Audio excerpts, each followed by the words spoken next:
देखो प्रश्न देछि जड़े विक्रेता 1 टंकार 2टी हिसाब रे किछि लेंबू किणी 3 टंकार 5टी हिसाब रे बिक्री करुछि।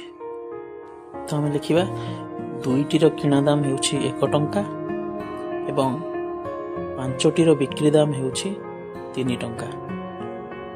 देखो शतकड़ा लाभ बाहर करने आमर 2टीर शतकड़ा लाभ जी 5टीर शतकड़ा लाभ से जेकोसी जिन बाहर शतकड़ा लाभ से तो आमको 10टीर किणा बिका बाहर करने बहुत सहज हो 10टीर किणा बाहर करदे। देखो 2टी को 1 टंकार किणुची 2 पंचा 10टी को 1 पंचा 5 टंकार किणव।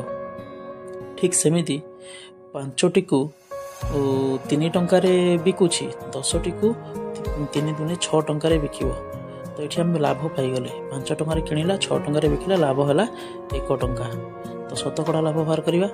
शतकड़ा लाभ समान कही फर्मूला केते लाभ बाय क्या लाभ इंटू 100 केते टंका लाभ कली। ये देखो 1 टंका लाभ कली बाय केते टंकार लाभ कली ना इन्वेस्टमेंट 5 टंकार लाभ कली।